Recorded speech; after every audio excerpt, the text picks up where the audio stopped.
आपका मेरे YouTube channel में स्वागत है। हम लोग वंशागत एवं विविधता के सिद्धांत में के महत्वपूर्ण टॉपिकों को देख रहे हैं और जो आज का जो महत्वपूर्ण टॉपिक है, जो यूपी बोर्ड और नीट के एग्ज़ाम के लिए बहुत महत्वपूर्ण है, वो क्या है? थैलेसीमिया। थैलेसीमिया वह रोग है जो कि रक्त में होने वाला रोग है, जिसके कारण आरबीसी की जो गुणवत्ता होती है वो क्या हो जाती है? ख़त्म हो जाती है या ख़राब हो जाती है, जिसके कारण उस इंसान के अंदर आरबीसी की जो संख्या होती है वो घट जाती है। और जब किसी इंसान के अंदर आरबीसी यानी लाल रुधिर कणिकाओं की संख्या गिर जाती है तो उससे जो रोग ग्रसित होता है उसको क्या कहते हैं? एनीमिया। एनीमिया रोग में आरबीसी की मात्रा घट जाती है, जिसके कारण उसके शरीर में ऑक्सीजन के संवहन की जो दर होती है वो बहुत कम हो जाती है। क्यों? क्योंकि आरबीसी में उपस्थित हीमोग्लोबिन जो होता है वह पूरे शरीर में ऑक्सीजन के परिवहन में बहुत महत्वपूर्ण योगदान देता है। अब बात करते हैं कि थैलेसीमिया रोग यह एक आनुवंशिक रोग है। यह कैसे होता है, किन कारणों से होता है और इसका शरीर के ऊपर प्रभाव क्या होता है और यह कितने प्रकार के होते हैं, समझते हैं। यह एक आनुवंशिक रोग है जो कि अलिंग गुणसूत्र ऑटोसोम्स, अलिंग गुणसूत्र आप समझते हैं, नहीं जानते तो समझ सकते हैं कि लिंग गुणसूत्र को छोड़ के जो 23वां जोड़ा होता है उसको छोड़ के 1 से लेके 22वें जोड़े तक के गुणसूत्र जो होते हैं अलिंग गुणसूत्र या ऑटोसोम्स कहलाते हैं। यह ऑटोसोम्स में होने वाला विकार है और यह एक अप्रभावी जीन के कारण होता है। समझिएगा, अप्रभावी जीन क्या होते हैं? ऐसे जीन जो यदि किसी पेरेंट में अकेले हैं तो वह अपने रोग के लक्षण को प्रकट नहीं करेंगे, और ऐसा व्यक्ति जिसमें सिर्फ एक ही गुणसूत्र में है तो वो वाहक कहलाता है, कैरियर कहलाता है।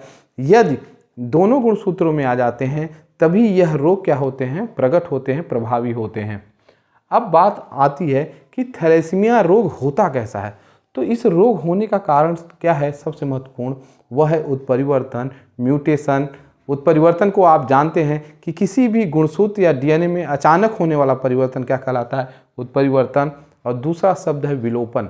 विलोपन यानी वह जीन जो आरबीसी के अंदर उपस्थित हीमोग्लोबिन का निर्माण करता है, वह जीन क्या हो जाता है? खंडित हो जाता है या वहाँ से विलुप्त हो जाता है, अलग हो जाता है। इस कारण हीमोग्लोबिन का निर्माण सही से नहीं हो पाता। तो ये दो मुख्य कारण हैं इस रोग के होने के।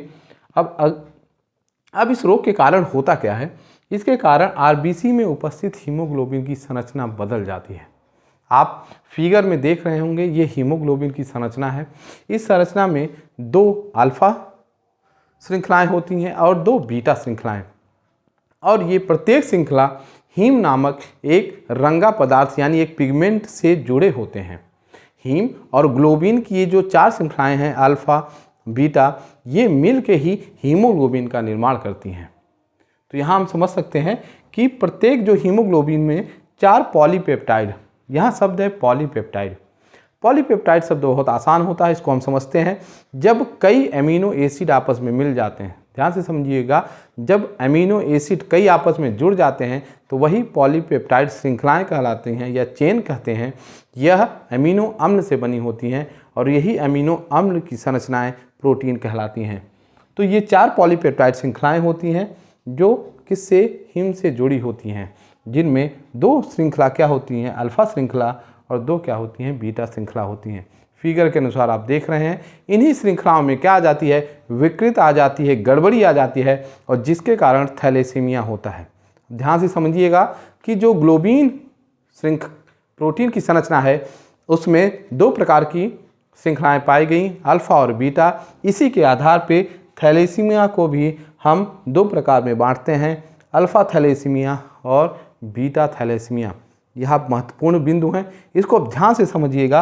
होता क्या है कि जो अल्फा थैलेसीमिया होती हैं उसमें जो अल्फा श्रृंखला की बनाने वाली जो जीन होते हैं, जो अल्फा श्रृंखला की ग्लोबिन प्रोटीन को बनाते हैं, उसमें क्या आ जाता है? परिवर्तन आ जाता है। और परिवर्तन क्यों होता है?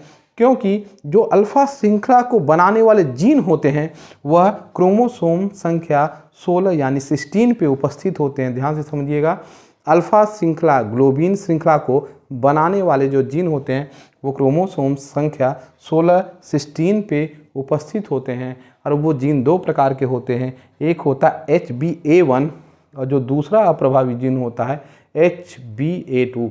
ये दोनों जीन के दो दो अलील होते हैं। इस प्रकार से गुणसूत्र संख्या 16 में 4 अलील होते हैं और इनकी संख्या जितना अधिक क्या होती है, प्रभावित होती है इस रोग से, उतनी ही ज़्यादा इस अल्फा श्रृंखला की संरचना जो होती है विकृत हो जाती है, गड़बड़ हो जाती है।